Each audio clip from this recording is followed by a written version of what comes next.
24, 71 সবখানে কিন্তু তরুণদের একটা ভূমিকা রয়েছে।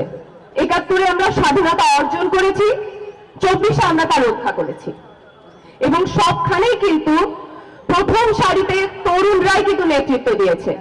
তারা করেনি প্রাণের ভয়, তারা কিন্তু পুলিশের বুলেট বোমা কোনো কিছুকেই তোয়াক্কা করেনি, না করে কিন্তু এগিয়ে গিয়েছে স্বাধীন বাংলাদেশের পক্ষে, বাংলাদেশের মানুষের স্বাধীনতার পক্ষে। এবং তার পরবর্তী সময়ে কিন্তু দীর্ঘ প্রায় 17 বছর পর আগামী 12 ফেব্রুয়ারি আমরা একটা উৎসব মুখর গণতান্ত্রিক জাতীয় সংসদ নির্বাচন পেতে চলেছি এবং এখানে অবশ্যই এই তরুণদের ভূমিকা কিন্তু অনেক অনেক অনেক বেশি।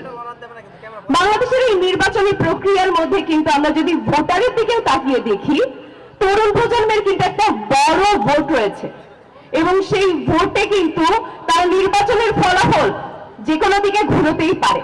এই কারণে বিএনপি যখন তার পরিকল্পনাগুলো নিয়েছে, তারা কিন্তু ইন্ডিভিজুয়ালি দক্ষ যুব শক্তি, দক্ষ তরুণদের জন্য অনেক বিশেষ কিছু পরিকল্পনা নিয়েও ভেবেছে। এভাবে কি আর কোনো দল ভেবেছে?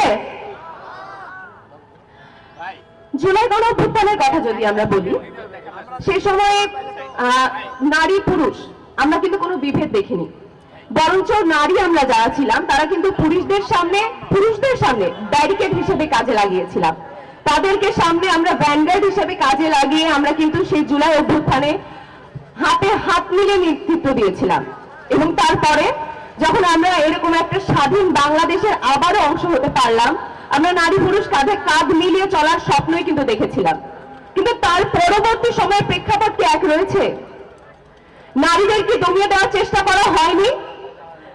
আমরা জুলাই অভ্যুত্থানে যখন কাজ করেছি তখন আমরা দেখেছি আমাদের আশেপাশে যে ভাইয়েরা আছে তারা যেমন আমাদের প্রোটোকল দিয়েছে, আমরা তেমনি তাদেরকে প্রোটোকল দিয়েছি।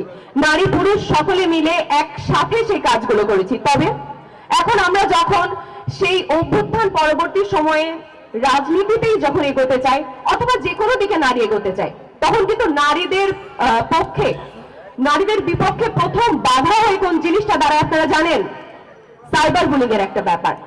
সাইবার বুলিং আমরা কম বেশি সকলেই কিন্তু এখন সামাজিক যোগাযোগ মাধ্যমে রয়েছে এবং সামাজিক যোগাযোগ মাধ্যম আমরা দিনে রাতে সবসময় ব্যবহার করি। আমরা হয়তো রাতে যখন ঘুমোতে যাচ্ছি তখন ঘুমানোর আগে কিন্তু আমরা আমাদের ফেসবুকটা খুলে দেখি কি হয়েছে কি না হয়েছে সবকিছু দেখি। এবং একটা নারীও যখন সেই ফেসবুকে আসে, সে যখন একটা ভালো কিছু তার দেশের জন্য করার চেষ্টা করে, সবকিছু করার চেষ্টা করে, তখন সে ফেসবুকে যখন এসে দেখে একজন পুরুষের সাথে তার সবচেয়ে বড় বাধাটা তৈরি করার চেষ্টা করা হচ্ছে সাইবার বুলিং এর মাধ্যমে, তখন একটা নারী যেমন মন ভেঙে যায় অথবা সে নিজে যখন দমে যায়, তখন কিন্তু প্রত্যেকটা নারীরও একটা পরিবার রয়েছে, সে সকল পরিবারও কিন্তু চায় না যে আমার মেয়ে অথবা আমার সন্তান আর কোনো কাজ করুক যাতে তাকে এই ধরনের সাইবার বুলিং করতে দেয়, সাইবার বুলিং এর শিকার হতে হয়। বাংলাদেশ জাতীয়তাবাদী দল বিএনপি সবসময় কিন্তু নারীর ক্ষমতায়নে বিশ্বাসী এবং এই আমাদের গণতন্ত্রের মা আপসীন দেশ নেত্রী বেগম খালেদা জিয়া, তিনি নিজেও একজন নারী ছিলেন এবং একাধারে বাংলাদেশকে সমৃদ্ধির দিকে নিয়ে গিয়েছেন। তার নাম কিন্তু এখন দল মত নির্বিশেষে সকলে শ্রদ্ধার সাথে স্মরণ করে। তার তিনি যখন ক্ষমতায় ছিলেন তখনই কিন্তু নারীদের জন্য যে উপবৃত্তি ব্যবস্থা সেটি কিন্তু সেই সময়ে চালু করা হয় এবং তারপরেতে এখনো কিন্তু সেটা চলছে। বাংলাদেশের নারী ক্ষমতায়নে বিএনপিও কিন্তু তেমনি অনেক অনেক পদক্ষেপ নিয়েছে এবং তারা বলতে পারেন যে বাংলাদেশে যতগুলো দল এখন নেতৃত্ব দেওয়ার চেষ্টা করছে বা যারা সংসদ সদস্য প্রার্থী রেখেছে, একমাত্র বাংলাদেশ জাতীয়তাবাদী দল বিএনপি তারাই কিন্তু সর্বোচ্চ সংখ্যক নারী প্রার্থী দিয়েছে সংসদের জন্য।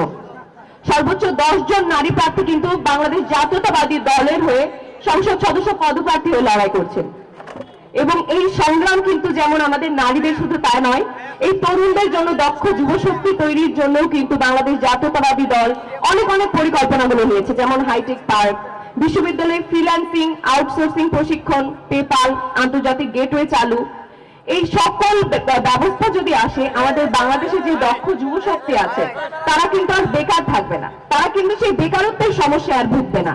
তারা কিন্তু দক্ষ হিসেবে তৈরি করে নিজের দেশের যেমন সমৃদ্ধিতে কাজে লাগাবে, তেমনি কিন্তু বিদেশেও আমাদের দেশের নাম উজ্জ্বল করবে।